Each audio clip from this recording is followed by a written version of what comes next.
നമസ്കാരം. ഇന്ന് ജൂൺ 10 ബുധൻ ഇടവം 27 പുതിയൊരു വാർത്താ പ്രഭാതത്തിലേക്ക് എല്ലാ പ്രിയപ്പെട്ട പ്രേക്ഷകർക്കും സ്വാഗതം.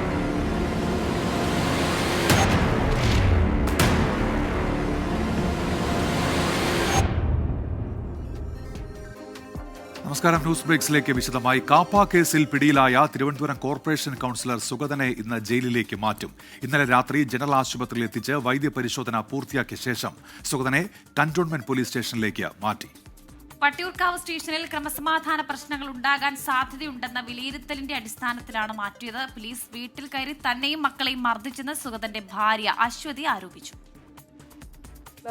കയറി വരുമായിരുന്നു. എനിക്ക് എൻ്റെ 14 വയസ്സും 8 വയസ്സുമായ മക്കളുടെ മുമ്പിൽ വെച്ച് തള്ളി കയറിയിട്ട് വന്നിട്ട് ഉപദ്രവിക്കുമായിരുന്നു. വീട്ടിൻ്റെ അകത്ത് കയറി ഉപദ്രവിക്കുമായിരുന്നു. എൻ്റെ താലിമാല വലിച്ചു പൊട്ടിച്ച് കൊണ്ടുപോയി. അവർ തിരികെ തന്നിട്ടില്ല സാധനം. എൻ്റെ ഇവിടെ അടിച്ചു, ചവിട്ടി, മുതുകിൽ ചവിട്ടിയ പാടുകളുണ്ട്. ഒരു വനിതാ പോലീസ് പോലും ഇല്ലാതെയാണ് അവർ വീട്ടിൽ അതിക്രമിച്ച് കയറിയിരിക്കുന്നത്. പിന്നെ അവർ പിള്ളേരെ പേടിപ്പിക്കുന്ന രീതിയിൽ മുകളിലോട്ട് വെടിവെച്ചിട്ടാണ് ആവശ്യമില്ലാത്ത രീതിയിൽ ആക്രോശിച്ചുകൊണ്ട് കയറി വരുമായിരുന്നു. പുറത്ത് വെച്ചിട്ട് വെടിവെച്ചിട്ട് അകത്തോട്ട് കയറി വരുന്നു. അപ്പോൾ പിള്ളേർ പേടിച്ചിട്ടുണ്ട്. ഇല്ല, അതിനുള്ള സാഹചര്യമൊന്നും ഉണ്ടായിരുന്നില്ല. ഷഫീദ് റാവുത്തർ തിരുവനന്തപുരത്ത് നിന്നും വിവരങ്ങൾ നൽകാനായി ചേരുന്നുണ്ട്. ഷഫീദ്, കാപ്പ കേസിലാണ് ഇപ്പോൾ BJP കൗൺസിലർ പിടിയിലായിരിക്കുന്നത്. അത് സുഗതന്റെ ഭാര്യ അശ്വതി പറയുന്നത് വീട്ടിൽ കയറി തന്നെ മർദ്ദിച്ചു എന്നുള്ളതൊക്കെയാണ്. ഇന്നലെയൊക്കെ സംഘർഷഭരിതമായ സാഹചര്യമായിരുന്നു. എന്തായിരുന്നു സംഭവം? വിവരങ്ങൾ, വിശദാംശങ്ങൾ എന്താണ്?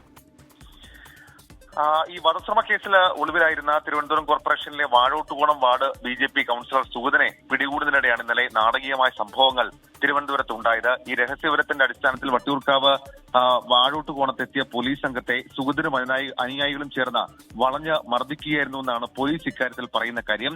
അക്രമത്തിൽ വട്ടിയൂർക്കാവ് CI വിപിൻ, അതേപോലെ SI അഭിജിത്ത് എന്നിവർക്ക് പരിക്കേറ്റിട്ടുണ്ട്. പ്രതികളിൽ നിന്നും രക്ഷപ്പെടുന്നതിനും സ്ഥിതിഗതികൾ നിയന്ത്രിക്കുന്നതിനുമായി Vattiyoorkavu SHO Vipin service revolver ഉപയോഗിച്ച് ആകാശത്തേക്ക് വെടിവെച്ച ശേഷമാണ് പ്രതിയെ സാഹസികമായി കീഴ്പ്പെടുത്തിയത്. പരിക്കേറ്റ CIയും SIയും ആശുപത്രിയിൽ തന്നെ ഇന്നലെ ചികിത്സ തേടിയിരുന്നു. CI വിപിനെ നിലവിൽ സ്കാനിങ്ങിന് വിധേയനാക്കിയിരിക്കുകയാണ്. മുൻപ് റൌഡി ലിസ്റ്റിൽ ഉൾപ്പെട്ടിരുന്ന സുഗതന്റെ കൗൺസിലർ സ്ഥാനാർത്ഥിത്വം നേരത്തെ തന്നെ വലിയ വിവാദങ്ങൾക്ക് വഴിവെച്ചതാണ്. ഒരാളെ വധിക്കാൻ ശ്രമിച്ച കേസിൽ പ്രതിയായ സുഗതന് ഹൈക്കോടതി മുൻകൂർ ജാമ്യം നിഷേധിക്കുകയും ഈ മാസം 7-ാം തീയതിക്ക് മുൻപായി അന്വേഷണ ഉദ്യോഗസ്ഥർ മുന്നിൽ ഹാജരാകാൻ നിർദ്ദേശിക്കുകയും ചെയ്തിരുന്നു. എന്നാൽ കോടതി ഉത്തരവ് ലംഘിച്ച് ഒളിവിലിരുന്ന കൗൺസിലർ ഇന്ന് പ്രദേശത്തെത്തിയെന്ന വിവരത്തിന്റെ അടിസ്ഥാനത്തിലാണ് പോലീസ് ഇന്നലെ ഇയാളെ പിടികൂടാനെത്തിയത്. അറസ്റ്റ് രേഖപ്പെടുത്തിയ സുഗതനെ വട്ടിയൂർക്കാവ് പോലീസ് സ്റ്റേഷനിലേക്ക് മാറ്റിയിട്ടുണ്ട്. അതേസമയം പോലീസിനെതിരെ ഗുരുതര ആരോപണങ്ങളുമായി കൗൺസിലർ സുഗതൻ രംഗത്തെത്തി. താൻ ചിക്കൻ ബോക്സ് ബാധിതനാണെന്നും പോലീസിനോട് കോടതിയിൽ ഹാജരാകാൻ 2 ദിവസത്തെ സമയം ചോദിച്ചിട്ടും അനുവദിച്ചില്ലെന്നും സുഗതൻ പറയുന്നുണ്ട്. അറസ്റ്റിനെ എതിർത്ത തന്റെ ഭാര്യയും മകനെയും പോലീസ് ക്രൂരമായി മർദ്ദിച്ചതായും സുഗതൻ ആരോപിച്ചിട്ടുണ്ട്. എന്നാൽ കൗൺസിലറും അതേപോലെ തന്നെ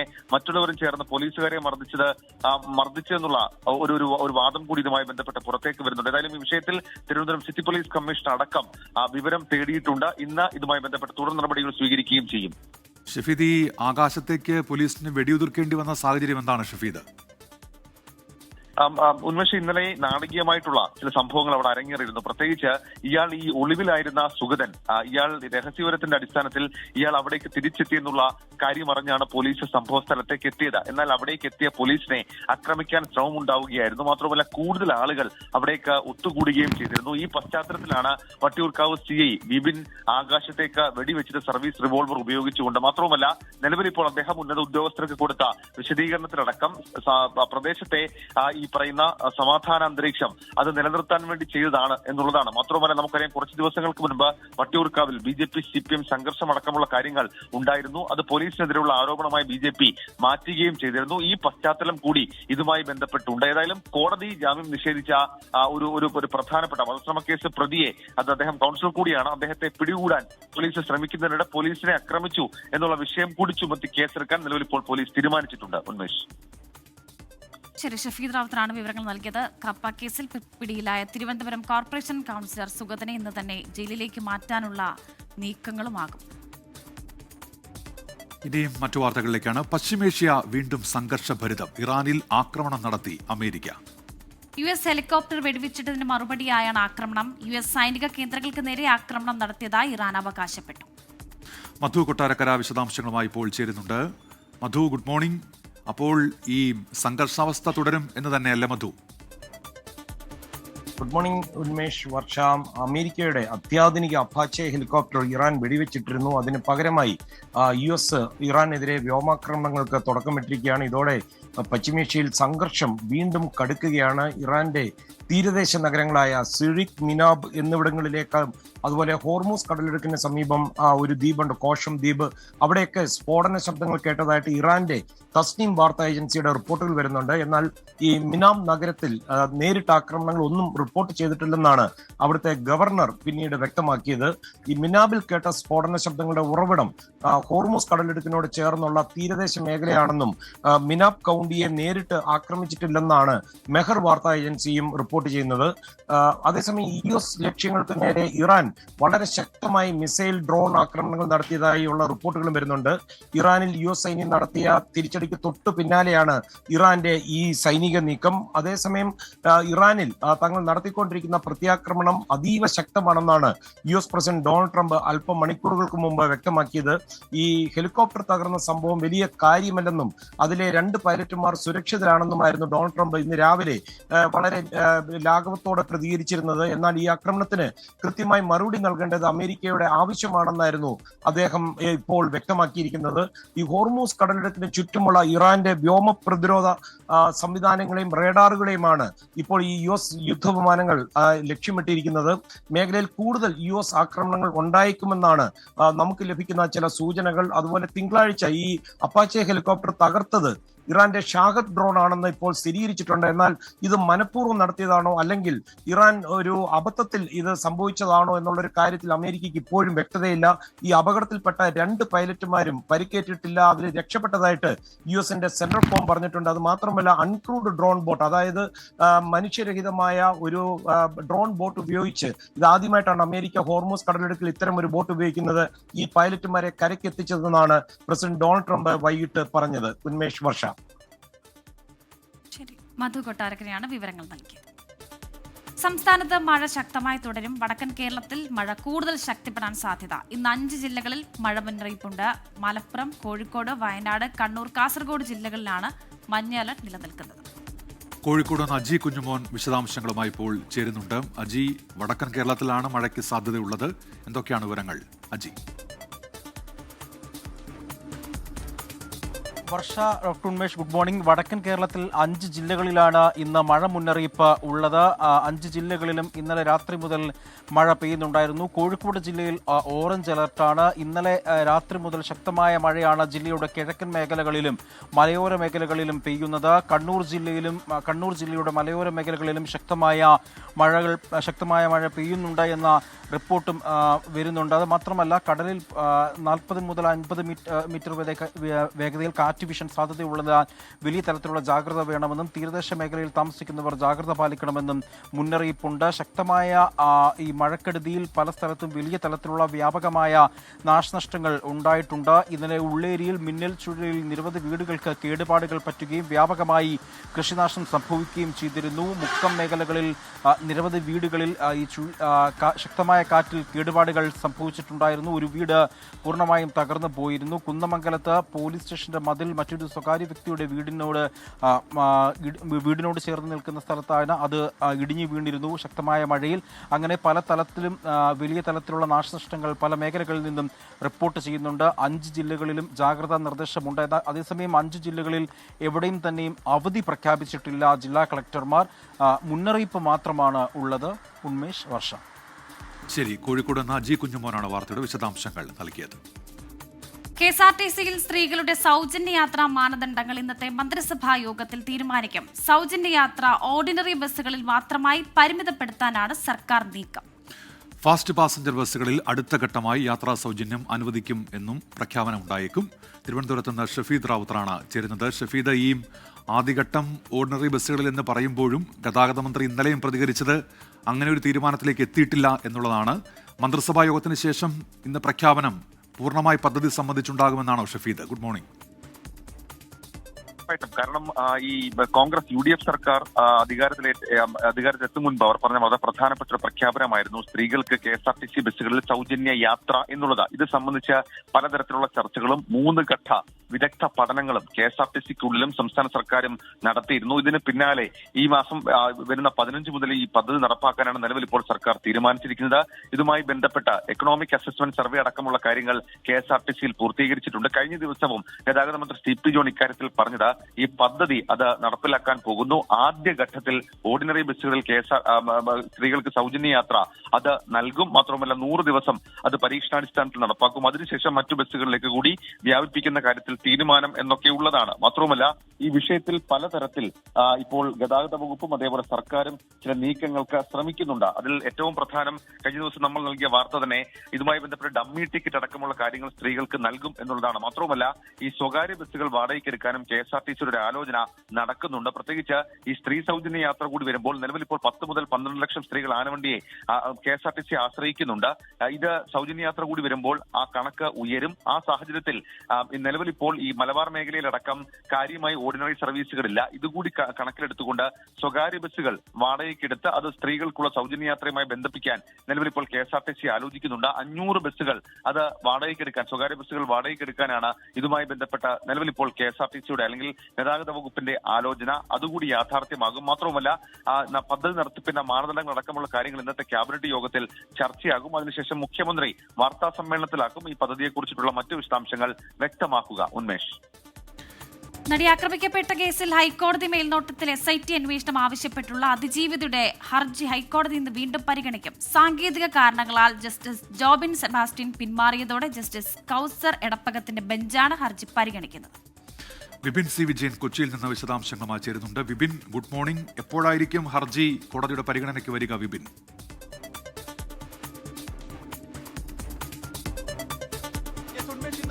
10:30 ഹർജി ഹൈക്കോടതിക്ക് മുൻപാകെ എത്തുന്നത്. ഈ നടി ആക്രമിക്കപ്പെട്ട കേസിൽ ഹൈക്കോടതിയുടെ മേൽനോട്ടത്തിൽ ഒരു SIT അന്വേഷണം വേണം എന്നുള്ള ആവശ്യമാണ് നടി മുന്നോട്ട് വെച്ചിരിക്കുന്നത്. ഇതാണ് പ്രധാനമായും പരിശോധിക്കുന്നത്. അതിലെടുത്തു പറയേണ്ടത് ഈ മെമ്മറി കാർഡിന്റെ ഹാഷ് വാല്യൂ 3 തവണ കോടതിയിൽ നിന്ന് മാറിയിരുന്നു. ഇതുമായി ബന്ധപ്പെട്ടിട്ടുള്ളതും കൃത്യമായി ഒരു വിശദമായിട്ടുള്ള പരിശോധന വേണം എന്നുള്ളതാണ് പറഞ്ഞിരിക്കുന്നത്. കഴിഞ്ഞ ദിവസം ഇതുമായി ബന്ധപ്പെട്ട് ഹൈക്കോടതിയുടെ ബെഞ്ചിന്റെ മുൻപിലേക്ക് ഈ കേസ് വന്നപ്പോൾ ജഡ്ജി ജോബിൻ മാറിയിരുന്നു. അതിനുശേഷം ഇപ്പോൾ അത് വരുന്നത് കൗസർ ജഡ്ജിന്റെ മുൻപിലേക്കാണ്. അദ്ദേഹത്തിന്റെ മുൻപിലേക്ക് ഈ കേസ് ഇന്ന് സിംഗിൾ ബെഞ്ച് പരിഗണിക്കുകയും ചെയ്യും. ഇതിനു മുൻപ് അദ്ദേഹം ജില്ലാ സെഷൻസ് കോടതി ജഡ്ജി ആയിരുന്ന സമയത്താണ് ഈ ഒരു മെമ്മറി കാർഡിന്റെ ഒരു തവണ ആ കോടതിയിൽ നിന്നാണ് ഹാഷ് വാല്യൂ മെമ്മറി കാർഡിന്റെ മാറിയത്. ഇപ്പോൾ അദ്ദേഹം ഹൈക്കോടതി ജഡ്ജി ആകുമ്പോൾ അദ്ദേഹത്തിന്റെ മുൻപിലേക്ക് തന്നെ വീണ്ടും ഈ കേസ് വരുന്നു എന്നുള്ള ഒരു കാര്യം കൂടിയുണ്ട്. ഇന്ന് 10:30 86ാമത്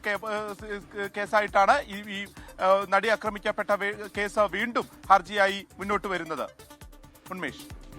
ശരി, വിപിൻ C. വിജയനാണ് വിശദാംശങ്ങൾ നൽകിയത്. അടുത്ത വാർത്തയിലേക്ക്. മുൻ മുഖ്യമന്ത്രി പിണറായി വിജയന്റെ വീട്ടിൽ പരിശോധനയ്ക്കെത്തിയ ED ഉദ്യോഗസ്ഥരെ ആക്രമിച്ച കേസിലെ 5 പ്രതികൾ ഇന്ന് പോലീസ് കസ്റ്റഡിയിൽ തുടരും. പിണറായി വിജയന്റെ ബേക്കറി ജംഗ്ഷനിൽ വീട്ടിൽ ഇവരെ തെളിവെടുപ്പിനായി ഇന്നലെ എത്തിച്ചിരുന്നു. 6 മുതൽ 10 വരെയുള്ള പ്രതികളായ കിരൺ, അനിൽകുമാർ, ഷഫീഖ്, ഹരീഷ്, കുമാർ, ദിനീത് എന്നീ പ്രതികളെ തിരുവനന്തപുരം ജുഡീഷ്യൽ 1ാം ക്ലാസ് മജിസ്ട്രേറ്റ് കോടതി 2 ദിവസത്തേക്ക് പോലീസ് കസ്റ്റഡിയിൽ വിട്ട പശ്ചാത്തലത്തിലാണ് തെളിവെടുപ്പ് നടത്തിയത്. സംഭവത്തിന് പിന്നിൽ ഗൂഢാലോചനയുണ്ടോ, മറ്റാരുടെയെങ്കിലും പ്രേരണയുണ്ടോ തുടങ്ങിയ കാര്യങ്ങൾ കന്റോൺമെന്റ് അസിസ്റ്റന്റ് കമ്മീഷണറുടെ നേതൃത്വത്തിലുള്ള SIT പരിശോധിച്ചു വരികയാണ്. തുറന്നാണ് പ്രതികളെ പോലീസ് കസ്റ്റഡിയിൽ ആവശ്യപ്പെട്ടത്. നാളെ വൈകിട്ട് 5 മണിവരെയാണ് കസ്റ്റഡി കാലാവധി. നേരത്തെ കേസിലെ 1 മുതൽ 5 വരെയുള്ള പ്രതികളെ കോടതി പോലീസ് ആവശ്യപ്രകാരം കസ്റ്റഡിയിൽ വിട്ടിരുന്നു. CPIM തിരുവനന്തപുരം ജില്ലാ സെക്രട്ടറിയെ ഇന്ന് തീരുമാനിക്കും. നിയമസഭാ തെരഞ്ഞെടുപ്പിൽ സ്ഥാനാർത്ഥിയായതോടെയാണ് V. ജോയ് ജില്ലാ സെക്രട്ടറിയുടെ ചുമതല A. റഹീം MP നൽകിയത്. ജില്ലാ സെക്രട്ടറി സ്ഥാനത്തേക്ക് V. ജോയിയെ തിരികെ കൊണ്ടുവരാനാണ് സംസ്ഥാന നേതൃത്വത്തിന്റെ തീരുമാനം. V. Sivankutty, DK Murali, K. Sunilkumar എന്നിവരും ജില്ലാ സെക്രട്ടറിയാകാൻ താൽപര്യം പ്രകടിപ്പിച്ചെങ്കിലും സംസ്ഥാന നേതൃത്വം ജോയിക്കൊപ്പമാണ്. സംസ്ഥാന സെന്ററിന്റെ നിർദ്ദേശം ജില്ലാ കമ്മിറ്റിയിൽ അവതരിപ്പിക്കും. Chief secretary A. ജയതിലകിനെതിരെ അനധികൃത സ്വത്ത് സമ്പാദനത്തിൽ അന്വേഷണത്തിന് ഉത്തരവിടണമെന്നാവശ്യപ്പെട്ട് പൊതുപ്രവർത്തകനായ അനിൽ ബോസ് നൽകിയ ഹർജി ഹൈക്കോടതി വീണ്ടും പരിഗണിക്കും. 2011 മുതൽ സമർപ്പിച്ച സ്ഥാവര സ്വത്ത് വിവരങ്ങളിൽ ഗുരുതരമായ പൊരുത്തക്കേടുണ്ടെന്നാണ് ആക്ഷേപം. തിരുവനന്തപുരം കവടിയാറിലും കൊച്ചിയിലും ഫ്ളാറ്റ് വാങ്ങിയത് വെളിപ്പെടുത്തിയിട്ടില്ലെന്നും ഹർജിയിൽ പറയുന്നു. സ്പൈസസ് ബോർഡിന്റെ ചുമതലയിരിക്കെ സ്വജനപക്ഷപാതവും അഴിമതിയും നടത്തിയെന്നും ഹർജിയിൽ ആരോപണമുണ്ട്. എന്നാൽ ഹർജിക്കാരൻ ആരോപിക്കുന്ന ആക്ഷേപങ്ങൾക്കൊന്നും തെളിവില്ലെന്നും വ്യക്തിവിദ്വേഷം മാത്രമാണ് പരാതിക്ക് പിന്നിലെന്ന് ചൂണ്ടിക്കാട്ടി ജയതിലക് മറുപടി നൽകിയിട്ടുണ്ട്. രാജ്യസഭാ തെരഞ്ഞെടുപ്പിൽ മധ്യപ്രദേശിൽ മീനാക്ഷി നടരാജന്റെ പത്രിക തള്ളിയ നടപടിക്കെതിരെ നിലപാട് കടുപ്പിച്ച് കോൺഗ്രസ്. ഇന്ന് തെരഞ്ഞെടുപ്പ് കമ്മീഷനെ കാണും. നടപടി പിൻവലിക്കണമെന്നാണ് ആവശ്യം. തെരഞ്ഞെടുപ്പ് കമ്മീഷൻ ഓഫീസിന് മുന്നിൽ ഇന്നലെ AICC general secretary KC Venugopal അടക്കമുള്ളവർ കുത്തിയിരുന്ന് പ്രതിഷേധിച്ചു. വിനീത VG ഡൽഹിയിൽ നിന്ന് വിവരങ്ങൾ നൽകാനായി ചേരുന്നുണ്ട്. വിനീത, ഇന്നലെയൊക്കെ വലിയ പ്രതിഷേധം നടന്ന ഒരു സംഭവമാണ്. ഒരുപക്ഷെ നടപടി പിൻവലിച്ചില്ലെങ്കിൽ അത് കൂടുതൽ പ്രതിഷേധത്തിലേക്ക് എത്തും. ഉറപ്പായും വർഷം അങ്ങനെ തന്നെയാണ്. ഇന്ന് നടപടി പിൻവലിക്കണമെന്ന് ആവശ്യപ്പെട്ടുകൊണ്ടുള്ള തുടർ നീക്കങ്ങളാണ് കോൺഗ്രസിന്റെ ഭാഗത്തു നിന്നുണ്ടാവുക. രാജ്യസഭാ തെരഞ്ഞെടുപ്പിൽ മധ്യപ്രദേശിൽ നിന്നുണ്ടായ തിരിച്ചടിയിൽ തെരഞ്ഞെടുപ്പ് കമ്മീഷനെ ഇന്ന് കോൺഗ്രസ് കാണും. ഇന്ന് ഉച്ചയ്ക്ക് 12 മണിക്ക് നേതാക്കൾ തെരഞ്ഞെടുപ്പ് കമ്മീഷനെ കാണുമെന്നാണ് അറിയിച്ചിരിക്കുന്നത്. ഡൽഹിയിലെ കമ്മീഷൻ ആസ്ഥാനത്ത് വെച്ചാകും ഈ കൂടിക്കാഴ്ചയുണ്ടാവുക. മധ്യപ്രദേശിലെ കോൺഗ്രസ് സ്ഥാനാർത്ഥി മീനാക്ഷി നടരാജന്റെ സ്ഥാനാർത്ഥി പട്ടിക അത് തള്ളിയത് പിൻവലിക്കണമെന്ന കോൺഗ്രസ് ആവശ്യം ഉന്നയിച്ചിട്ടുണ്ടായിരുന്നു. ഇക്കാര്യം ചൂണ്ടിക്കാട്ടി KC വേണുഗോപാൽ ഇന്നലെ കമ്മീഷൻ ഉദ്യോഗസ്ഥർക്ക് മെമ്മോറാണ്ടം നൽകുകയും ഒപ്പം തന്നെ പിന്നാലെ റോഡിൽ കുത്തിയിരുന്ന പ്രതിഷേധിച്ച ശേഷമാണ് ഇന്നലെ നേതാക്കളെ തെരഞ്ഞെടുപ്പ് കമ്മീഷൻ ആസ്ഥാനത്തേക്ക് തന്നെ പ്രവേശിപ്പിച്ചിട്ടുണ്ടായിരുന്നത്. മധ്യപ്രദേശിലെ നടപടി BJPയുടെ ഗൂഢാലോചനയാണെന്നാണ് കോൺഗ്രസിന്റെ ആരോപണം. ശരി, വിനീത VG ആണ് ഡൽഹിയിൽ നിന്നും വിവരങ്ങൾ നൽകിയത്.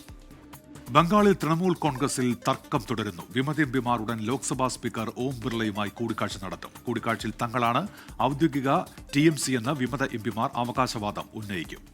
20 എംപിമാരുടെ പിന്തുണ വിമത എംപിമാർക്കില്ലെന്നാണ് കല്യാൺ ബാനർജി അടക്കമുള്ള എംപിമാരുടെ വാദം. അതേസമയം വ്യാജ ഒപ്പ് കേസിൽ CID അന്വേഷണം ശക്തമാക്കും.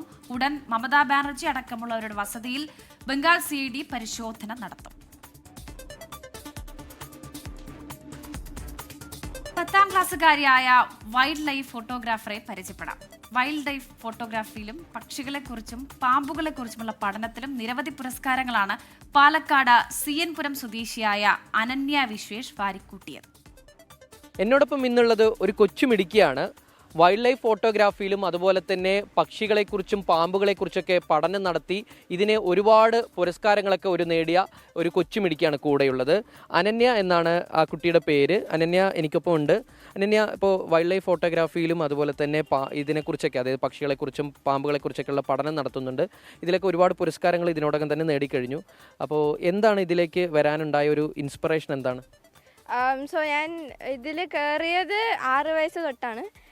ബട്ട് എനിക്കങ്ങനെ ഇൻസ്പിറേഷൻ പറഞ്ഞാൽ ഞാൻ കുറേ ബുക്സൊക്കെ വായിക്കാറുണ്ടായിരുന്നു. പിന്നെ കുറേ ട്രാവൽ ചെയ്തിട്ടുണ്ട് ഫാമിലീൻ്റെ ഒപ്പം.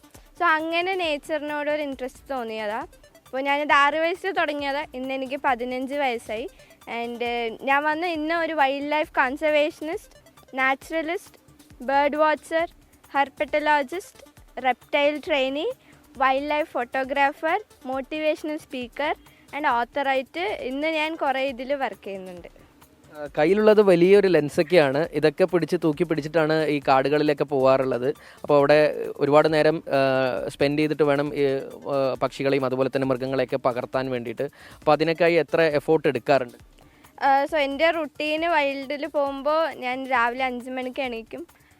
6 മണിയാകുമ്പോഴേക്കും ഫീൽഡിൽ പോവും.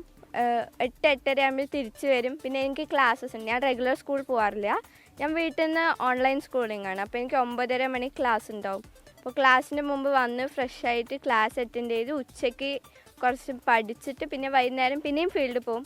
ഒരു 5 മണിയാകുമ്പോഴേക്കും പോയിട്ട് 6:30 റിട്ടേൺ വരും. ബിക്കോസ് ഇരുട്ടാവുന്ന മുമ്പ് തിരിച്ച് വരണം. അത് കഴിഞ്ഞിട്ട് അതേ തന്നെ ദിവസം അതേ റുട്ടീൻ ഫോളോ ചെയ്യും. പിന്നെ വീക്കെൻഡായ ഏർലി മോർണിംഗ് പോയിട്ട് 6 മണീൻ്റെ മുമ്പ് തിരിച്ചു വരും. ഇതിനോടകം തന്നെ എത്ര പുരസ്കാരങ്ങൾ നേടിയിട്ടുണ്ട്? ഏതൊക്കെയാണത്? കുറേ കിട്ടിയിട്ടുണ്ട്.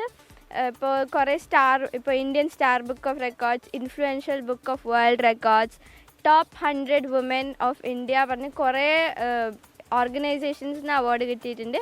അതില്ലാതെ നമ്മൾ കേരള ഫോറസ്റ്റ് ഡിപ്പാർട്ട്മെൻറ്റിൽ നിന്നും കുറേ സപ്പോർട്ട് കിട്ടിയിട്ടുണ്ട്. അവിടെ നിന്നും ഞാൻ കുറേ പ്രോഗ്രാംസൊക്കെ കണ്ടക്ട് ചെയ്യാറുണ്ട്. അച്ഛനും അമ്മയ്ക്ക് ഒരുപാട് സപ്പോർട്ടാണോ ഈ കാര്യത്തിനൊക്കെ? അച്ഛൻ നല്ല സപ്പോർട്ടാണ് ഫസ്റ്റ് ഡേ തൊട്ട് തന്നെ. പിന്നെ അമ്മയ്ക്ക് ഫീൽഡ് കുറച്ച് പേടിയാണ്, എന്നാലും ഫാമിലിയിൽ നിന്ന് എനിക്ക് നല്ല സപ്പോർട്ടുണ്ട്. അപ്പോൾ ഈ കൊച്ചുമിടുക്കി ഈ പുതിയ പക്ഷികളെയും അതുപോലെ തന്നെ പാമ്പുകളെയൊക്കെ കുറിച്ചുള്ള പഠനവും അതുപോലെ തന്നെ ഇത് പഠനം മാത്രമല്ല അത് അവരുടെ ക്യാമറയിൽ പകർത്തി അത് നല്ലൊരു ഫോട്ടോ ആയിട്ട് അല്ലെങ്കിൽ നല്ലൊരു ചിത്രമായിട്ട് അതിനെ ശേഖരിക്കുന്നൊക്കെ ഉണ്ട്.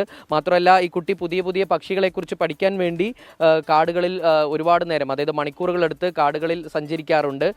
വനം വകുപ്പിൻ്റെയും കേരള വനം വകുപ്പിൻ്റെയും ഉൾപ്പെടെയുള്ള ഒരു പിന്തുണയോടെയാണ് അനന്യ ഈ കാര്യങ്ങളൊക്കെ ചെയ്യുന്നത്. ഷാരിഖ് നവാസ്, 24 പാലക്കാട്. കൊച്ചിയിൽ വിദ്യാർത്ഥികൾക്ക് കഞ്ചാവ് കൈമാറുന്ന ഇതര സംസ്ഥാനക്കാരൻ പിടിയിൽ 3 കിലോ കഞ്ചാവുമായാണ് പിടിയിലായത്. ഓപ്പറേഷൻ തൂഫാന്റെ ഭാഗമായി നടത്തിയ പരിശോധനയിലാണ് പിടിയിലായത്. വിഷ്ണു സുരേഷ് വിവരങ്ങൾ നൽകാനായി ചേരുന്നുണ്ട്. വിഷ്ണു, ഈ ഓപ്പറേഷൻ തൂഫാന്റെ ഭാഗമായിട്ടുള്ള പരിശോധന നടപടികൾ തുടരുകയാണ്. ഇതിപ്പോൾ ഇതര സംസ്ഥാനക്കാരനാണ് ഡാൻസഫിന്റെ പിടിയിലായിരിക്കുന്നത്. ഇയാളെപ്പറ്റി കൂടുതൽ വിവരങ്ങൾ എന്താണ്? മറ്റു വിവരങ്ങൾ കൂടി. വർഷ, വെസ്റ്റ് ബംഗാൾ സ്വദേശി മുഹമ്മദ് അൻവർ ഹൊസൈനെയാണ് ഇപ്പോൾ പിടികൂടിയിരിക്കുന്നത്. ചേരാനെല്ലൂരിൽ നിന്നാണ് ഇയാളെ പിടികൂടിയത്. ഇയാളുടെ പക്കൽ 3 കിലോ കഞ്ചാവ് ഉണ്ടായിരുന്നു.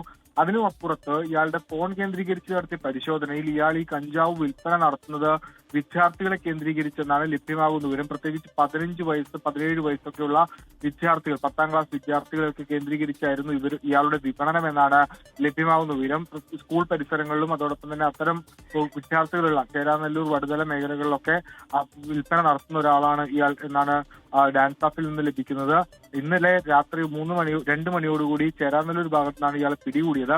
ഇയാളെ ചേരാനെല്ലൂർ പോലീസ് സ്റ്റേഷനിൽ ഏൽപ്പിച്ചിട്ടുണ്ട്. ഓപ്പറേഷൻ തൂഫാന്റെ ഭാഗമായാണ് അറസ്റ്റ് നടന്നിട്ടുള്ളത്. ഇയാളെ ചോദ്യം ചെയ്യുന്നത് വഴി കൂടുതൽ പേരിലേക്ക്, അതായത് വിദ്യാർത്ഥികൾക്ക് കഞ്ചാവ് അല്ലെങ്കിൽ അത്തരം ലഹരി വസ്തുക്കൾ നൽകുന്ന കൂടുതൽ ആളുകളിലേക്ക് എത്താനാകുമെന്ന പ്രതീക്ഷയാണ് പോലീസ് പങ്കുവെക്കുന്നത്. ഈ ഓപ്പറേഷൻ തൂഫാൻ തന്നെ പ്രധാനമായും വിദ്യാർത്ഥികൾക്ക് കഞ്ചാവ് അല്ലെങ്കിൽ ലഹരി വസ്തുക്കൾ നൽകുന്ന ആളുകളെ പിടിച്ചുകെട്ടുക എന്നുള്ള ലക്ഷ്യത്തിലാണ്. അതിലൊരു പ്രധാനപ്പെട്ട ആളാണ് ഇപ്പോൾ പിടിയിലായിട്ടുള്ള മുഹമ്മദ് ഹുസൈൻ എന്നാണ് ലഭ്യമാകുന്ന വിവരം.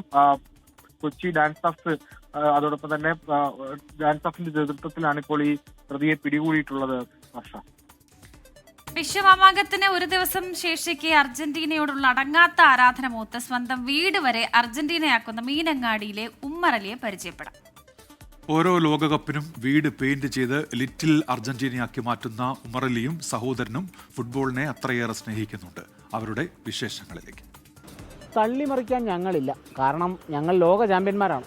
ഞങ്ങളുടെ കളിക്കാർ കാണിച്ച മാസും നേടിയ നേട്ടവും മറ്റൊരുത്തനും നേടിയിട്ടുമില്ല, കാണിച്ചിട്ടുമില്ല. ബോർഡ് ഡയലോഗും ഗംഭീരമാണ്. മീനങ്ങാടിയിലാണ്. മീനങ്ങാടിയിൽ ഈ ബോർഡ് മാത്രമല്ല, കുറച്ച് ആരാധകരുണ്ട്. ആരാധകരെന്ന് പറഞ്ഞാൽ പോരാ, ഒരു ആരാധകരായ വീട്, ഒരു വീട് തന്നെ അർജന്റീന ആരാധകരായ ഒരു കഥയാണ്. ആ വീട്ടുകാരെ കാണാം. നമ്മുടെ വയനാട്ടുകാരൻ ഉമ്മറലിയുടെ വീടാണിത്. ഇവിടെ ഫുട്ബോളൊക്കെ ഉണ്ട്. ഇക്ക, എങ്ങനെയാണ് ഇത്തവണയും അർജന്റീന കപ്പ് തൂക്കുമെന്ന് ചോദിക്കുന്നില്ല, കപ്പ് കൊടുക്കുന്നില്ല? അതെ അതെ, കൊടുക്കുന്നില്ല, തീരുമാനിച്ചിരിക്കുകയാണ്. അപ്പൊ എങ്ങനെയുണ്ട് ആവേശം? ആവേശം സാറാ. അതെ, സാധാരണ ഈ വീടുകളൊക്കെ ഈ കല്യാണം അങ്ങനത്തെ ഒരു പരിപാടികളൊക്കെ വരുമ്പോഴാണ് വീട്ടിൽ നമ്മൾ പെയിന്റ് അടിക്കുക. ഇത് 4 കൊല്ലം സ്വയം അണിഞ്ഞൊരുങ്ങാൻ പറ്റുന്ന ഒരു ഭാഗ്യം ഈ വീടിന്. അതെ അതെ, കറക്റ്റ്. അത് ഫുട്ബോളിനോടുള്ള ഇഷ്ടം കൊണ്ടാ. അതെ അതെ അതെ. അപ്പം ചേട്ടൻ പഴയ വയനാട്ടിലെ എണ്ണം പറഞ്ഞ കളിക്കാരനാണോ കേട്ടെ? അതെ, കളിച്ചിരുന്നു. ഇക്ക, എന്താണ് അർജന്റീന ഇത്തവണ തൂക്കുമെന്നുള്ളത് ഉറപ്പിച്ചല്ലോ? തൂക്കണം. പക്ഷെ നമുക്കൊക്കെ ഉള്ളതെന്ന് വെച്ചാല് മൊത്തത്തിൽ എല്ലാവരും കളിക്കുന്നത് ജയിക്കാനാണല്ലോ. ആ ഒരു സന്ദേശം കൂടി പറയുന്നുണ്ട്. പക്ഷെ കളിയിൽ വെച്ച് വരുന്ന ടീമാണല്ലോ കപ്പടിക്കുക. അതിന് താല്പര്യം നമ്മളെ അർജന്റീന പ്രാവശ്യം കൂടി കൊണ്ടുപോകണം എന്നൊരു ആഗ്രഹമുണ്ട്. അപ്പം ഉമ്മറക്കയുടെ പിന്നെ ഒരു പ്രത്യേകിച്ച് ഒരു കാര്യം പറയാനുള്ളത്, ഇതിനൊക്കെ എല്ലാവിധ പ്രോത്സാഹനമൊക്കെ നൽകിയത് നമ്മളൊരു ഉമ്മ ഉണ്ടായിരുന്നു. കഴിഞ്ഞ ലോകകപ്പിന് ഇവിടെ ഉണ്ടായിരുന്നു. ആ ദുഃഖം കൂടി ഈ ലോകകപ്പിന് നമ്മുടെ കൂടെ ഇല്ല. ഇവിടെ വരുന്നവർക്ക് ചായയും വെള്ളവും ഒക്കെ കൊടുത്ത് നമ്മളെല്ലാവിധ സഹായങ്ങളും. ഇപ്പോഴും ഉമ്മയുണ്ടായിരുന്നെങ്കിൽ ഉമ്മയായിരുന്നു ഏറ്റവും വലിയ അർജന്റീന ആരാധിക. അപ്പം 100%. കാരണം എന്താ വെച്ചിട്ടുണ്ടെങ്കിൽ ഇവിടെ 86 ലോകകപ്പിന് വന്നിട്ടേ ഇവിടുന്ന് ആൾക്കാരൊക്കെ വന്ന് ഒരു ആഘോഷമായിരുന്നു. ഉമ്മയ്ക്കാണെങ്കിൽ ഭയങ്കര ഇഷ്ടമാണ്. കാരണം 2 മണിക്ക് 3 മണിക്കാണ് ആക്കാനുള്ള കളി നടക്കുക. അപ്പം ഇവിടെ വന്ന ആൾക്കാർ വന്ന് ഇരുന്ന് ഈ ജനലിൻ്റെ ഉള്ളിൽ വരെ ആൾ ഫുള്ളായിട്ട്, നടുവിലത്തെ റൂമൊക്കെ ഫുള്ളായിട്ട് ജനലിൻ്റെ ഉള്ളിൽ കൂടിയൊക്കെ ഇങ്ങനെ നോക്കി നിന്നിട്ടൊക്കെ കളി കാണുന്നത്. അറിയുമ്പോൾ എന്നിട്ട് പറയും അവർക്ക് ഇരിക്കാനുണ്ടെങ്കിൽ ഇതിട്ട് കൊടുക്കി ഇതൊക്കെ കസാരയും പായൊക്കെ വിരിച്ചിട്ടുണ്ടാവും, എന്നാലും മതിയാവില്ല, അത്രയും ആളുണ്ടായിരുന്നു. ഉമ്മർക്കയുടെ മക്കളെ ഈ ജനിച്ചപ്പം മുതൽ ഇതിങ്ങനെ കാണുന്നുണ്ടല്ലോ. അപ്പം എന്താണ്, നിങ്ങളും പണ്ടേ അർജന്റീന തന്നെ ആയിരുന്നു? ഇടയ്ക്ക് എപ്പോഴെങ്കിലും ഒന്ന് ബ്രസീൽ ഫാൻ ആയാൽ കൊള്ളാമായിരുന്നു തോന്നിയിട്ടുണ്ട്? ഒരിക്കലും ഇല്ല. തോന്നിയിട്ടില്ല. ഇല്ല. വേറൊരു ടീമിനും സ്ഥാനമില്ല, ഇവിടെ അർജന്റീന മാത്രം. ഇവിടെ അർജന്റീന മാത്രം. ആണോ? ഇവിടെ ഒരു ചിത്രകാരിയുണ്ട്, നമ്മുടെ മെസ്സിയുടെ ഒരു ചിത്രമൊക്കെ ഇവിടെ വരച്ചിട്ടുണ്ട്. എത്ര സമയം എടുത്തു ആ ചിത്രം വരച്ചു തീർക്കാൻ? ഒരു 5 മണിക്കൂറൊക്കെ എടുത്തിട്ടുണ്ട്. അപ്പം എല്ലാ തവണയും കഴിഞ്ഞ തവണ ഇതേപോലെ വരച്ചിരുന്നോ? ഇല്ല, ഇത് ആദ്യമായിട്ട് വരയ്ക്കുന്നത്. ഭർത്താവ് ഇങ്ങനെ ഒരു അർജന്റീന ഫാൻ ആയതിലെ എന്തെങ്കിലും എല്ലാ കൊല്ലവും കാണുന്നു 4 കൊല്ലം എന്തിനാ ഇങ്ങനെ ഈ വീട് ഇങ്ങനെ പിന്നെയും നീല തന്നെ അടിക്കുന്ന വേറെ കളറുകളുണ്ടല്ലോ, മഞ്ഞയുണ്ട്, ചുവപ്പുണ്ട്, ഇതൊക്കെ ചോദിച്ചില്ലേ? ഇല്ല, അതൊന്നും ചോദിച്ചില്ല. ഇതിനോടുള്ള ഇഷ്ടമാണല്ലോ, അപ്പൊ പിന്നെ അതിനെല്ലാം സപ്പോർട്ട് ചെയ്തു. അപ്പൊ ഇത്രയും അർജന്റീന അപ്പം ഉമ്മർക്കയുടെ ചേട്ടനും ഉമ്മർക്കയുടെ വൈഫും ഉമ്മർക്കയുടെ മക്കളും എല്ലാവരും അർജന്റീന ആരാധകനാണ്. ഞാൻ ഒന്നും കൂടെ പറയാം, ഞാൻ അർജന്റീന ആരാധകനാണ് കേട്ടോ. അതുകൊണ്ട് എനിക്കൊരു പ്രത്യേക സ്നേഹം. അപ്പൊ എന്തായാലും നമുക്ക് നീട്ടിയൊരു ഹോയ് വിളിക്കാം. വാമോസ് അർജന്റീന! സാന്ത്വന പരിചരണ ചികിത്സാ രംഗത്ത് പുതിയ പദ്ധതിയുമായി മലബാർ ഗ്രൂപ്പ് കോഴിക്കോട് മെഡിക്കൽ കോളേജിലെ ഇൻസ്റ്റിറ്റ്യൂട്ട് ഓഫ് പാലിയേറ്റീവ് മെഡിസിനുമായി സഹകരിച്ച് മലബാർ കെയർ കണക്ട് എന്ന പേരിലാണ് പദ്ധതി നടപ്പാക്കുന്നത്. IPM ക്യാമ്പസിൽ നടന്ന ചടങ്ങിൽ Malabar group chairman MB Ahmed institute of palliative medicine director doctor Suresh കുമാറുമായി ധാരണാപത്രത്തിൽ ഒപ്പുവെച്ചു. സാന്ത്വന പരിചരണ രംഗത്തെ IPMന്റെ പരിശീലനവും പരിചയ സമ്പത്തും ലോകോത്തര നിലവാരത്തിലെത്തിക്കുക, ലോകത്തിന്റെ വിവിധ ഭാഗങ്ങളിലുള്ള തൽപരരെ കണ്ടെത്തി വിദഗ്ധ പരിശീലനം നൽകുക തുടങ്ങിയവയാണ് മലബാർ കെയർ കണക്റ്റിലൂടെ ലക്ഷ്യമിടുന്നത്. പദ്ധതിയിലൂടെ മലബാർ ഗ്രൂപ്പ് ജീവനക്കാർക്ക് സാന്ത്വന പരിചരണ മേഖലയിൽ വോളണ്ടിയർമാരാകാനുള്ള അവസരം ലഭിക്കും.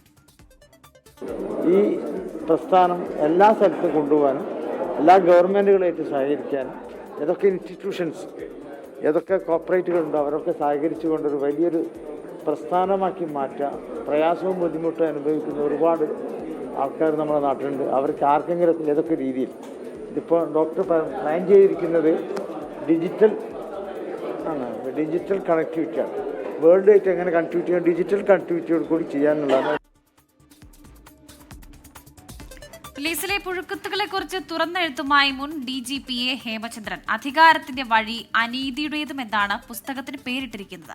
നിലവിൽ ആഭ്യന്തരമന്ത്രിയുടെ പോലീസ് ഉപദേഷ്ടാവ് കൂടിയായി സേവനം അനുഷ്ഠിക്കുകയാണ് A ഹേമചന്ദ്രൻ. നീതി എവിടെ എന്ന പുസ്തകത്തിന് ശേഷം പോലീസ് സർവീസിലെ അനീതികളെക്കുറിച്ച് വെളിപ്പെടുത്തലുകൾ നടത്തുകയാണ് A ഹേമചന്ദ്രൻ IPS. സോളാർ കേസും AKG സെന്റർ ആക്രമണവും അടക്കമുള്ള നിരവധി വിഷയങ്ങൾ പുസ്തകത്തിന് ഇതിവൃത്തമാകുന്നു. പൊതുജനങ്ങളെ സേവിക്കേണ്ടവരും സംരക്ഷിക്കേണ്ടവരുമാണ് പോലീസ് ഉദ്യോഗസ്ഥർ. എന്നാൽ അവർ തന്നെ പീഡിതരാകുന്ന സന്ദർഭം സമൂഹത്തിനുണ്ടായിട്ടുണ്ട്. അങ്ങനെ അന്യം നിന്നുപോകുന്ന നീതിയെക്കുറിച്ച് അധികാരത്തിന്റെ വഴി അനീതിയുടേതുമെന്ന പുസ്തകം പ്രതിപാദിക്കുന്നു. രാഷ്ട്രീയ കൊലപാതകം നടന്നാൽ പോലീസുകാർ രാഷ്ട്രീയ പാർട്ടികളുടെ ചട്ടുകങ്ങളാകുമത്രേ. ഇടതു വലതു പാർട്ടികൾ ഒരേ തൂവൽ പക്ഷികളാകുന്ന സന്ദർഭത്തെക്കുറിച്ചും പരാമർശങ്ങൾ. ഇതിനെല്ലാമിടയിൽ നീതിയെക്കുറിച്ച് ആശങ്കപ്പെടുന്ന പോലീസുകാരുടെ ആകുലതകളും സാധാരണക്കാരായ ജനങ്ങളിലേക്കെത്തും. സർവീസിലുടനീളം മോശം പശ്ചാത്തലമുണ്ടായിരുന്ന ഒരു SPക്ക് IPS ലഭിച്ചതിനെക്കുറിച്ചും പുസ്തകത്തിൽ വെളിപ്പെടുത്തലുണ്ട്. ആഭ്യന്തരമന്ത്രി രമേശ് ചെന്നിത്തല തന്നെയാണ് പുസ്തക പ്രകാശനം നടത്തുന്നത്. മാലമോഷണ കേസിൽ പോലീസ് വ്യാജമായി പ്രതി ചേർത്ത നെടുമങ്ങാട്ടെ ബിന്ദുവാണ് പുസ്തകം ഏറ്റുവാങ്ങുക എന്ന പ്രത്യേകതയും ചടങ്ങിലുണ്ടാകും. 24 തിരുവനന്തപുരം. പത്തനംതിട്ട വടശ്ശേരിക്കര സ്വദേശി ജോർജ് കുട്ടിയുടെ ശേഖരത്തിലുള്ള പത്രങ്ങൾക്ക് മൂല്യം കണക്കാക്കാൻ കഴിയില്ല. ലക്ഷങ്ങൾ വരെ വില വരുന്ന പത്രങ്ങൾ ജോർജ് കുട്ടിയുടെ കൈവശമുണ്ട്. 40 വർഷത്തോളം പഴക്കമുണ്ട് ജോർജ് കുട്ടിയുടെ പത്രപ്രേമത്തിന്.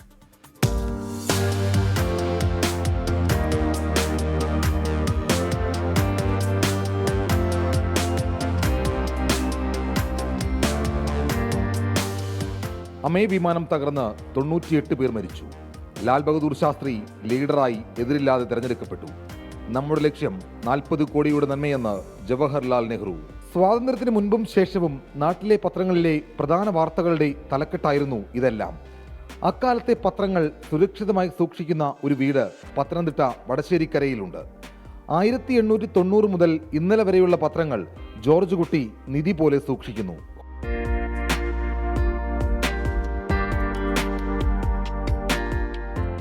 വെറും കൗതുകമല്ല, അത്രമേൽ അക്ഷരങ്ങളെ സ്നേഹിക്കുന്നുണ്ട് ജോർജ് കുട്ടി.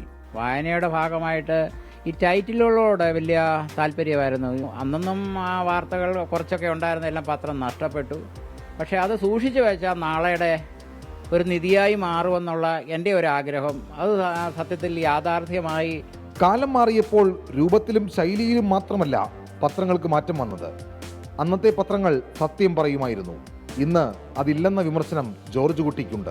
ഇന്നത്തേനേക്കാൾ കുറെ കൂടെ സത്യം എഴുതുന്ന ചില മാധ്യമങ്ങൾ ഉണ്ടായിരുന്നു എന്നുള്ളത് സത്യമാണ്. അപ്പം നേരത്തെ അത്രയും ഒരു പ്രസിംഗ് പത്രപ്രവർത്തകർക്കൊന്നും ഇല്ലായിരുന്നു. അതുകൊണ്ട് അവർ കുറേ സത്യം എഴുതും. അത് പ്രതിഫലം കൂടാതെ പ്രവർത്തിക്കുന്ന ഒരു മേഖലയായിരുന്നു പണ്ട്. കുടുംബത്തിന്റെ പൂർണ്ണ പിന്തുണയോടുകൂടിയാണ് ഇക്കാര്യങ്ങളെല്ലാം. ഭാര്യയും മക്കളും കൊച്ചുമകളും കട്ടയ്ക്കൊപ്പമുണ്ട്. അമ്മച്ചിയുടെ അപ്പച്ചൻ്റെയും കൃഷിയും പുലാവസവും കോരിയും സൂപ്പറാണ്. 1000 രൂപ മുതൽ ലക്ഷങ്ങൾ വരെ വില കൊടുത്താണ് ജോർജ് കുട്ടി പത്രങ്ങൾ സ്വന്തമാക്കിയത്. പഴയകാല പത്രങ്ങൾ ലക്ഷക്കണക്കിന് രൂപയ്ക്ക് വാങ്ങാൻ ആവശ്യക്കാരും ജോർജ് കുട്ടിയെ സമീപിക്കാറുണ്ട്. ചരിത്രത്തെ കൂടി വടശ്ശേരിക്കരയിലെ വീട്ടിലെ ചുമരുകൾക്കുള്ളിൽ അടയാളപ്പെടുത്തുകയാണ് ഇദ്ദേഹം.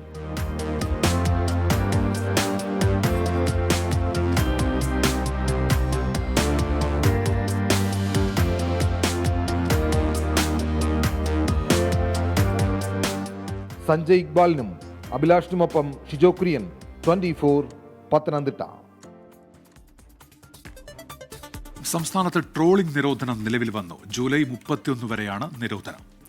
കേരള തീരത്ത് 12 നോട്ടിക്കൽ മൈൽ ദൂരം മീൻപിടുത്തം പാടില്ല. സൂര്യഗായത്രി വിവരങ്ങൾ നൽകാനായി ചേരുന്നുണ്ട്. സൂര്യഗായത്രി, ജൂലൈ 31 വരെയാണ് ഈ നിരോധനം ഏർപ്പെടുത്തിയിരിക്കുന്നത്. മറ്റ് നിർദ്ദേശങ്ങൾ എന്താണ്?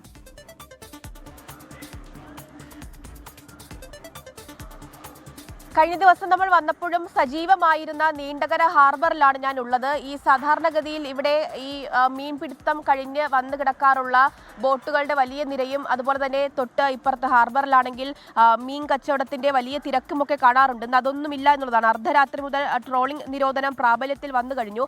ഇനി 52 ദിവസത്തെ കാത്തിരിപ്പാണ്. ജൂലൈ 31 മാത്രമേ ഇനിയിപ്പോൾ കടലിലേക്ക് മീൻ പിടിക്കാൻ പോകാൻ കഴിയുകയുള്ളൂ എന്നുള്ളതാണ്. അതേസമയം തന്നെ പരമ്പരാഗതമായിട്ട് മീൻ പിടിക്കുന്ന ചെറിയ വള്ളങ്ങളെ ട്രോളിംഗ് നിരോധനം ബാധിക്കില്ല എന്നതുകൂടി എടുത്തു പറയണം. കർശനമായിട്ടുള്ള നിർദ്ദേശങ്ങളാണ് നൽകിയിരിക്കുന്നത്. ഈ നിർദ്ദേശങ്ങൾ ലംഘിച്ച് കടലിനുള്ളിലേക്ക് മീൻ പിടിക്കാൻ പോയാൽ വലിയ നടപടികൾ ഉണ്ടാകുമെന്നുള്ളത് ജില്ലാ ഭരണകൂടം അറിയിച്ചിട്ടുണ്ട്. ഫിഷറീസ് വകുപ്പും അത്തരത്തിലുള്ള നിർദ്ദേശം നൽകി കഴിഞ്ഞിട്ടുണ്ടായിരുന്നു. ഈ നീണ്ടകര പാലത്തിന്റെ പടിഞ്ഞാറ് ഭാഗം തങ്കശ്ശേരി, അഴീക്കൽ ഹാർബറുകൾ ഉൾപ്പെടെയുള്ള പ്രദേശങ്ങളിൽ യന്ത്ര മത്സ്യബന്ധന ബോട്ടുകളുടെ സഞ്ചാരവും നങ്കൂരമിടലും പൂർണ്ണമായി നിരോധിച്ചിട്ടുണ്ട് എന്നുള്ളതാണ് അറിയിച്ചിരിക്കുന്നത്. അതുകൂടാതെ ഇൻബോർഡ് എഞ്ചിൻ ബോട്ടുകൾ ഒഴികെയുള്ള മറ്റെല്ലാ പരമ്പരാഗത ബോട്ടുകൾക്കും നീണ്ടകര ഫിഷിംഗ് ഹാർബർ വഴി പ്രവർത്തനാനുമതി ഉണ്ടായിരിക്കും എന്നുള്ള നിർദ്ദേശം നൽകിയിട്ടുണ്ട്. അഷ്ടമുടി കായലിന്റെ കിഴക്കൻ തീരങ്ങളിലും അതുപോലെ തന്നെ കായൽ മുഖങ്ങളിലുമുള്ള സ്വകാര്യ ജെട്ടികളിലും വോർഫുകളിലും യന്ത്ര ബോട്ടുകൾക്ക് ലാൻഡിംഗ് സൗകര്യം നൽകരുത് എന്നുള്ള നിർദ്ദേശം ഉൾപ്പെടെയാണ് നൽകിയിരിക്കുന്നത്. നിരോധനം അവസാനിക്കുന്നതിന് തൊട്ട് മുമ്പുള്ള 3 ദിവസങ്ങളിൽ ബോട്ടുകൾക്ക് ഇന്ധനം നിറയ്ക്കാൻ ഇളവ് നൽകും.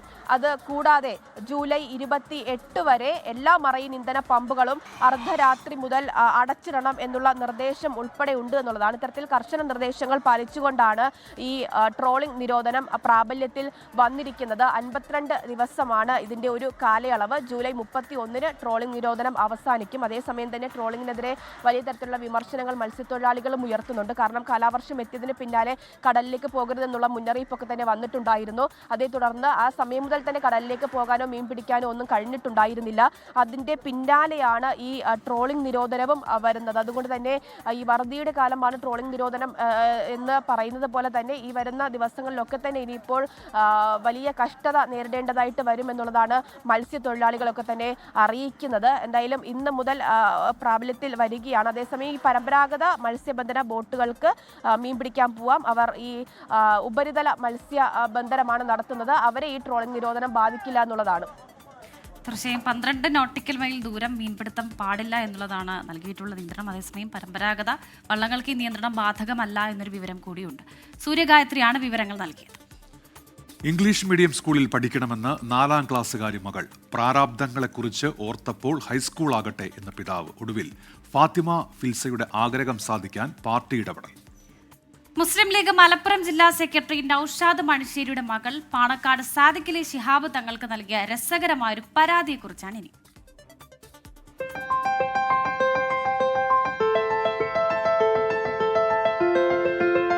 മുസ്ലിം ലീഗ് മലപ്പുറം ജില്ലാ സെക്രട്ടറിയായ നൌഷാദ് മണ്ണിശ്ശേരിക്കാണ് വീട്ടിൽ നിന്ന് തന്നെ ഒരു 8ന്റെ പണി കിട്ടിയത്. അവധിക്കാലം തൊട്ടേ തനിക്ക് ഇംഗ്ലീഷ് മീഡിയം സ്കൂളിൽ ചേരണമെന്ന് ഫിൽസ പിതാവിനോട് ആവശ്യപ്പെടുന്നുണ്ട്. ഫീസിന്റെയും മറ്റും കാര്യങ്ങൾ ആലോചിച്ചപ്പോൾ നൌഷാദ് ആ ആഗ്രഹത്തിന് വേണ്ട പോലെ ചെവി കൊടുത്തില്ല. ഹൈസ്കൂൾ ആകുമ്പോൾ ആലോചിക്കാമെന്നായി നൌഷാദ്. അവളെ മൂത്ത 3 ആളുകൾ പഠിക്കുന്നുണ്ട്. അപ്പോൾ എല്ലാം കൂടി ആകുമ്പോൾ ഞാൻ അവളോട് പറഞ്ഞു നമുക്കൊരു ഹൈസ്കൂൾ ക്ലാസ് ആകുമ്പോൾ എന്ത് ചെയ്യാം, ഇംഗ്ലീഷ് മീഡിയത്തിൽ ചേരാമെന്ന് പറഞ്ഞു. മകൾ പക്ഷേ വിട്ടില്ല. അപ്രതീക്ഷിതമായി പാണക്കാട് സാദിഖലി തങ്ങളെ നേരിൽ കണ്ടപ്പോൾ അവൾ കാര്യം അവതരിപ്പിച്ചു. എനിക്ക് ഇംഗ്ലീഷ് മീഡിയം സ്കൂളിൽ പഠിക്കണം, നിങ്ങൾ പറഞ്ഞാലേ ഇപ്പച്ചി കേൾക്കൂ. Can I go to Islamic school? My dad said no, so I tell Sadika Tangal. Sadika Tangal told that to my dad, so my dad immediately got me to the Islamic school. Then I was learning in here. That's how I learned in this Islamic school. എന്തായാലും ഫിൽസ മോളുടെ ആ പരാതിക്ക് പാണക്കാട് സാദിഖലി ശിഹാബ് തങ്ങൾ ഉടനെ തന്നെ പരിഹാരം കണ്ടു. പിതാവ് നൗഷാദ് മണ്ണിശ്ശേരി മലപ്പുറം ടൗണിൽ തന്നെയുള്ള ഇസ്ലാഹിയ ഹയർ സെക്കൻഡറി സ്കൂളിൽ കുട്ടിയെ ചേർത്തു. ഞങ്ങളെ കൈ കിട്ടിയപ്പോൾ തങ്ങളുടെ അടുത്ത് എന്നിട്ട് പറഞ്ഞു, ഉപ്പാനെ കുറിച്ചൊരു കംപ്ലൈൻ്റ് ഉണ്ട്, എനിക്കിഷ്ടമുള്ള സ്കൂളിൽ ചേരാൻ സമ്മതിക്കുന്നില്ല, അപ്പം മോൾക്ക് എവിടെ ചേരേണ്ടത് ചോദിച്ചു. എനിക്ക് ഇസ്ലാഹിയ ഇംഗ്ലീഷ് മീഡിയത്തിൽ ചേരണം, തങ്ങൾ പറഞ്ഞാൽ ഇപ്പോൾ കേൾക്കുമെന്ന് എനിക്കറിയണം. ഇപ്പോൾ Malappuram Islahiya English higher secondary സ്കൂളിലെ 5ാം ക്ലാസ് വിദ്യാർത്ഥിയാണ് ഫിൽസ. It is demanding from students. It is very interesting one. So we are ready to give. We are providing all facilities here for our students. തന്റെ ആഗ്രഹം നിറവേറ്റി തന്ന സാദിഖലി തങ്ങൾക്ക് ക്രോഷേ ത്രെഡിങ്ങിൽ ഒരു തൊപ്പി നിർമ്മിച്ചു നൽകാനുള്ള തയ്യാറെടുപ്പിലാണ് ഫിൽസ ഇപ്പോൾ.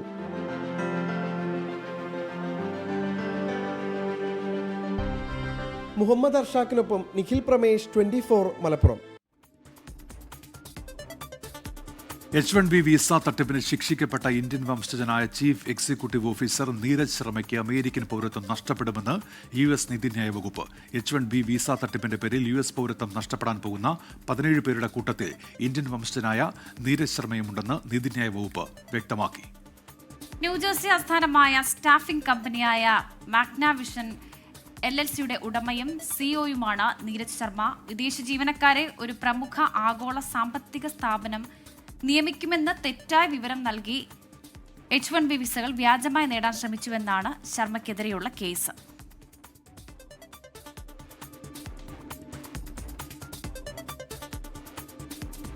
ചാന്ദ്രദൌത്യമായ ആർട്ടിമിസ് 3യിലെ ക്രൂ അംഗങ്ങളുടെ പേര് പ്രഖ്യാപിച്ച നാസ. റാൻഡി ബ്രസ്നിക്കാണ് ദൌത്യസംഘ തലവൻ. ലൂക്ക പെർമിറ്റാനോ മിഷൻ പൈലറ്റാകും. ആൻഡ്രേ ഡഗ്ലസും ഫ്രാങ്ക് റൂബിയോയുമാണ് ആർടെമിസ് 3 ദൌത്യത്തിലെ മിഷൻ സ്പെഷ്യലിസ്റ്റുകൾ. അടുത്ത വർഷമാണ് ദൌത്യം നടക്കുക. ഇപ്പോൾ വരുന്നൊരു വാർത്തയിലേക്കാണ്. കാപ്പ കേസിൽ പിടിയിലായി തിരുവനന്തപുരം കോർപ്പറേഷൻ കൗൺസിലർ സുഗതനെ തിരുവനന്തപുരം സെൻട്രൽ ജയിലിലേക്ക് മാറ്റിയിരിക്കുന്നു. കാപ്പ കേസ് ആയതുകൊണ്ടാണ് വിചാരണയില്ലാതെ ജയിലിലേക്ക് മാറ്റിയത്. മേഘ്ന മുരളി വിവരങ്ങൾ നൽകാനായി ചേരുന്നുണ്ട്. മേഘ്ന, സെൻട്രൽ ജയിലിലേക്ക് മാറ്റിയിരിക്കുകയാണ്. കാപ്പ കേസാണ്, സ്വാഭാവികമായും വിചാരണ ഇല്ലാതെ ജയിലിലേക്ക് മാറ്റിയല്ലേ? വർഷ, അങ്ങനെ തന്നെയാണ്. കാപ്പ കേസ് ചുമത്തിയാണ് നേരത്തെ തന്നെ സുഗതനെ പിടികൂടാനായി ഉത്തരവുണ്ടായിരുന്നത്. അതിനുശേഷം സുഗതൻ ഒളിവിൽ പോവുകയായിരുന്നു. അതിനുശേഷം ഇന്നലെ നാടകീയമായാണ് ഈ അറസ്റ്റ് അടക്കമുള്ള കാര്യങ്ങൾ നടക്കുന്നത്. അതിനുശേഷം ഇപ്പോൾ ജയിലിലേക്ക്, സെൻട്രൽ ജയിലിലേക്കാണ് സുഗതനെ മാറ്റുന്നത്. അതിൽ ഇന്നലെ രാത്രിയോടുകൂടിയാണ് വട്ടിയൂർക്കാവ് പോലീസ് സ്റ്റേഷനിൽ എത്തിച്ചത്. അതിനുശേഷം ഇന്ന് രാവിലെ പുലർച്ചയോടുകൂടി തന്നെ ഈ സെൻട്രൽ ജയിലിലേക്ക് സുഗതനെ മാറ്റിയിട്ടുണ്ട്. ഇനി അവിടെ നിന്ന് തുടർ നടപടികൾ ഉണ്ടാകും. കരുതൽ തടങ്കലിൽ വയ്ക്കാനായിട്ടുള്ള കളക്ടറുടെ ഉത്തരവടക്കം കൊണ്ടാണ് ഇന്നലെ അറസ്റ്റ് ഉണ്ടായത്. അതുകൊണ്ട് തന്നെ ഈ നടപടികളൊക്കെ വേഗത്തിലാവുകയായിരുന്നു. എന്തായാലും അതിൽ ഇനിയുള്ള തുടർ നടപടികൾ ഉണ്ടാവും. പക്ഷേ BJPയുടെ ഭാഗത്തുനിന്ന് ഇപ്പോഴും വലിയ പ്രതിഷേധമുണ്ട്. കാരണം ഒരു കാരണവുമില്ലാതെ അല്ലെങ്കിൽ ഒരു പ്രശ്നാന്തരീക്ഷം സൃഷ്ടിച്ചിട്ട് ഒരു അറസ്റ്റ് നടന്നു എന്നുള്ള കാര്യമാണ് BJPയുടെ ഒരു ആരോപണമായി വരുന്നത്. ഇന്നലെ വട്ടിയൂർക്കാവ് പോലീസ് സ്റ്റേഷന് മുന്നിലടക്കം അതിന്റെ തുടർച്ചകൾ ഉണ്ടായിരുന്നു. ഇന്നും അത് ഉണ്ടാകും. BJPയുടെ പ്രതിഷേധ മാർച്ചടക്കം ഉണ്ടാകും എന്നുള്ളതാണ് നമുക്ക് അറിയാൻ സാധിക്കുന്നത്. നിലവിൽ നടപടിക്രമങ്ങളുടെ ഭാഗമായാണ് സുഗതനെ ഈ കന്റോൺമെന്റ് പോലീസ് സ്റ്റേഷനിൽ നിന്ന് ഇപ്പോൾ ജയിലിലേക്ക് മാറ്റിയിട്ടുള്ളത്. ശരി മേഘ്ന. സൗദി വിഷൻ 2030ന്റെ ഭാഗമായ നാഷണൽ ട്രാൻസ്ഫോർമേഷൻ പ്രോഗ്രാം 2025ലെ വാർഷിക റിപ്പോർട്ട് പുറത്തിറക്കി. ഇതുവരെ കൈവരിച്ച സുപ്രധാന നേട്ടങ്ങളാണ് റിപ്പോർട്ടിൽ വിശദീകരിക്കുന്നത്. 7 മന്ത്രാലയങ്ങളുടെ നേതൃത്വത്തിലാണ് പദ്ധതികൾ നടക്കുന്നത്. സൗദിയുടെ ഭാവി ലക്ഷ്യങ്ങളെ കരുത്തുറ്റതാക്കുന്ന നാഷണൽ ട്രാൻസ്ഫോർമേഷൻ പ്രോഗ്രാം 2025ലെ നേട്ടങ്ങളാണ് കഴിഞ്ഞ ദിവസം അവതരിപ്പിച്ചത്. സൗദി വിഷൻ 2030ലെ ഏറ്റവും വലിയ പ്രോഗ്രാമാണ് നാഷണൽ ട്രാൻസ്ഫോർമേഷൻ പ്രോഗ്രാം. നേട്ടങ്ങൾ കൈവരിച്ചു, മുന്നോട്ട് തുടരുന്നു എന്ന പേരിൽ തയ്യാറാക്കിയ റിപ്പോർട്ടിൽ നിർണായകമായ പല മാറ്റങ്ങളും എടുത്തു പറയുന്നു. 34 തന്ത്രപ്രധാന ലക്ഷ്യങ്ങളും 313 സംരംഭങ്ങളും ഈ പ്രോഗ്രാമിന് കീഴിൽ നടപ്പിലാക്കുന്നു. 7 മന്ത്രാലയങ്ങളുടെ ഏകോപനത്തോടെ 50ലധികം ഏജൻസികളാണ് ഇതിനായി പ്രവർത്തിക്കുന്നത്. പരിസ്ഥിതി സംരക്ഷണം, ഭക്ഷ്യ ജലസുരക്ഷ, ഡിജിറ്റൽ വിപ്ലവം എന്നിവയിൽ വലിയ മാറ്റങ്ങളാണ് പ്രോഗ്രാം കൊണ്ടുവന്നത്. തൊഴിൽ വിപണിയെ കൂടുതൽ ആകർഷകമാക്കാനും സ്വകാര്യ മേഖലയ്ക്ക് അവസരങ്ങൾ ഒരുക്കാനും ഈ കാലയളവിൽ സാധിച്ചു. സമൂഹത്തിന്റെ സമഗ്ര വികസനവും ലാഭേച്ഛയില്ലാത്ത മേഖലയുടെ വളർച്ചയും റിപ്പോർട്ടിൽ ഊന്നി പറയുന്നു. 78 സൂചികകളിലൂടെയാണ് ഓരോ നേട്ടങ്ങളും അളക്കുന്നത്. ഭാവിയിലേക്കുള്ള പ്രയാണത്തിൽ വലിയ കുതിച്ചുചാട്ടമാണ് നാഷണൽ ട്രാൻസ്ഫോർമേഷൻ പ്രോഗ്രാം നടത്തിയിരിക്കുന്നത്. 24 ജിദ്ദ. സൗദി അറേബ്യയിലെ മഹദ് ഗവർണറേറ്റിൽ നിന്നും ചരിത്രപ്രധാനമായ പുരാവസ്തുക്കൾ കണ്ടെത്തി. ഹെറിറ്റേജ് കമ്മീഷൻ നടത്തിയ സർവേയിൽ 1774 പുരാവസ്തുക്കളാണ് പുറത്തു കൊണ്ടുവന്നത്. രണ്ടാം ഖലീഫ ഉമർ ബിൻ ഖത്താബിന്റെ പേര് ആലേഖനം ചെയ്ത ശിലാലിഖിതങ്ങളും ഇതിൽ ഉൾപ്പെടുന്നുണ്ട്. സൗദിയിലെ മഹദ് ഗവർണറേറ്റിലെ സുവേർഖിയ, മുവേഹിയ, ഹാദ എന്നീ പ്രദേശങ്ങൾ കേന്ദ്രീകരിച്ചായിരുന്നു ഹെറിറ്റേജ് കമ്മീഷന്റെ രണ്ടാം ഘട്ട സർവേ. ഇവിടെ നിന്നും 156 പുതിയ പുരാവസ്തു കേന്ദ്രങ്ങൾ കണ്ടെത്തി. ആകെയുള്ള 1774 പുരാവസ്തുക്കളിൽ 461 ഇസ്ലാമിക ലിഖിതങ്ങളാണ്. ഇതിൽ ഏറ്റവും ശ്രദ്ധേയമായത് പ്രവാചകന്റെ അനുചരനും രണ്ടാം ഖലീഫയുമായ ഉമർ ബിൻ ഖത്താബിന്റെ പേര് പതിച്ച ലിഖിതങ്ങളാണ്. ഒപ്പം നൂറ്റാണ്ടുകൾ പഴക്കമുള്ള അറബി കവിതകളും ഇവിടെ ശിലകളിൽ തെളിഞ്ഞു നിൽക്കുന്നുണ്ട്. 1259 ശിലാരൂപങ്ങളും 11 കൽനിർമ്മിതികളും 3 കൊട്ടാരങ്ങളും ഇവിടെ കണ്ടെത്തി. ചരിത്രപ്രസിദ്ധമായ 2 യാത്രാപാതകളും 4 പുരാതന കിണറുകളും കണ്ടെത്തി. സൗദി വിഷൻ 2030 ഭാഗമായി രാജ്യത്തിന്റെ പൈതൃകം സംരക്ഷിക്കാനും ലോകത്തിനു മുമ്പിൽ അവതരിപ്പിക്കാനുമുള്ള ശ്രമങ്ങളുടെ ഭാഗമായാണ് ഈ വലിയ കണ്ടെത്തൽ. മനുഷ്യ സംസ്കാരത്തിന്റെ വികാസം വിളിച്ചോതുന്ന അമൂല്യമായ ഈ നിധികൾ ചരിത്ര ഗവേഷകർക്ക് വലിയ മുതൽക്കൂട്ടാണ്. ജലീൽ കണ്ണമംഗലം, 24 ജിദ്ദ. ഇതോടെ ന്യൂസ് ബ്രേക്സ് പൂർത്തിയാവുകയാണ്.